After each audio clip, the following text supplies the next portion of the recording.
बिस्मिल्लाहिर्रहमानिर्रहीम अस्सलामुअलैकुम। वेलकम कर जाते हैं सभी भाइयों का ऑल इन वन टेक ऐसे चैनल में। सऊदी अरब में रहना है, सऊदी अरब से छुट्टी जाना है या सऊदी अरब से फाइनल एग्जिट जाना है, तो सभी चीज़ें आपको पता होनी चाहिए फाइनल एग्जिट लगाते वक्त या छुट्टी लगाते वक्त, खासकर इकामा एक्सपायरी, पासपोर्ट एक्सपायरी को लेकर। तो मिनिस्ट्री ऑफ जवाजात से सऊदी कह लें कि हुकूमत से सवाल किया गया, एक आदमी ने सवाल किया है कि मैंने अपने वर्कर का फाइनल एग्जिट लगा दिया, उसका फाइनल एग्जिट भी इशू हो गया, लेकिन उसका इकामा एक्सपायर हो रहा है, तो क्या वो अपने मुल्क सफ़र कर सकता है, जा सकता है या नहीं। तो इस सवाल का जवाब जवाजात ने क्या दिया है वो आपके साथ यहाँ पे शेयर करने वाला हूँ।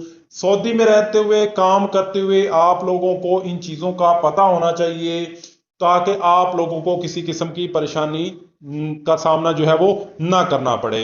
इसी तरह की मजीद इन्फॉर्मेशन जानने के लिए चैनल को सब्सक्राइब जरूर कर लीजिएगा। वीडियो अच्छी लगी है तो वीडियो को लाइक जरूर कर दें और अपने दोस्तों के साथ भी शेयर कर दें।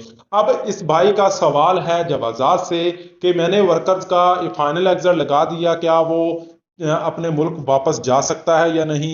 इसी तरह के और भी सवाल करते हैं कि पासपोर्ट एक्सपायर होने में महीना बाकी है, क्या वो छुट्टी या फाइनल एग्जिट जा सकता है या नहीं। या इस तरह का सवाल होता है कि कितने दिन पहले पासपोर्ट एक्सपायर होने से, ये कामा एक्सपायर होने से पहले आप लोग अपना फाइनल एग्जिट या छुट्टी लगा सकते हैं।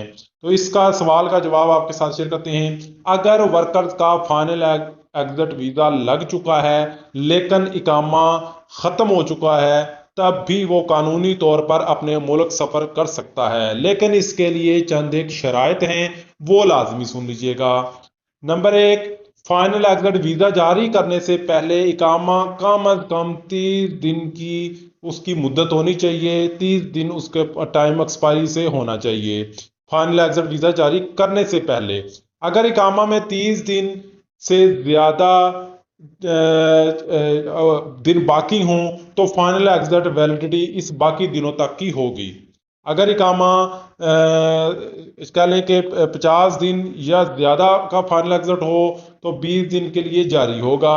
अगर इकामा की मियाद 30 दिन से कम हो तो पहले उसे रीन्यू करना होगा। अगर आपने फाइनल एग्जिट जाना है या छुट्टी जाना है और आपका इकामा एक्सपायर होने में 30 दिन से भी कम टाइम हो तो, या एक्सपायर हो चुका हो, तो आपका कफील सबसे पहले आपका इकामा जो है वो 30 दिन के लिए रिन्यू करेगा, फिर आपका फाइनल एग्जिट लगाएगा। जैसे कि यहाँ पे लिखा है, अगर इकामा एक्सपायर हो गया हो और फाइनल एग्जिट वीज़ा अभी जारी ना हुआ हो तो कफील को अबशर या मुकीम पर इकामा को पहले कम अज कम 30 दिन के लिए रिन्यू करना होगा। उसके अलावा फर्ज करें कि वर्क का इकामा ख़त्म हो गया लेकिन फ़िलहाल फाइनल एग्जिट वीज़ा जारी नहीं हुआ, तो इस सूरत में क्या करना चाहिए। इस सूरत में कफील अपने अबशर मुकीम पर इकामा की तजदीद कम अज़ कम 30 दिन करवाए, फिर फाइनल एग्जिट वीज़ा जारी होगा। फाइनल एग्जिट वीज़ा की तारीख से अंदरूनी जो है वो, यानी फाइनल एग्जिट वीज़ा की जो तारीख है उससे 20 दिन के अंदर अंदर वो सऊदी अरेबिया से निकल जाए, चाहे इसका इकामा इस दौरान ख़त्म भी हो चुका हो।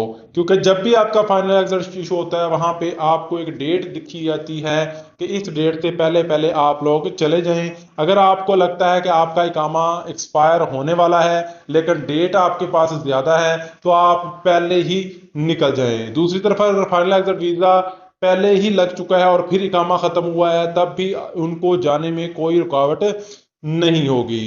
तो लिहाजा अगर फाइनल एग्जिट वीज़ा पहले ही लग चुका है, इकामा खत्म होने की वजह से आपका वर्कर वापस नहीं भेजा जाएगा। लेकिन अगर वीज़ा अभी नहीं लगा या वीज़ा लगने से पहले इकामा ख़त्म हो गया है तो फाइनल एग्जिट वीज़ा जारी करने से पहले इकामे की तजदीद लाजम है। तो उम्मीद है कि आज की इन्फॉर्मेशन सभी भाइयों को पता चल गई होगी। इसके अलावा अगर किसी भाई का सवाल है नीचे कमेंट सेक्शन में पूछ सकते हैं।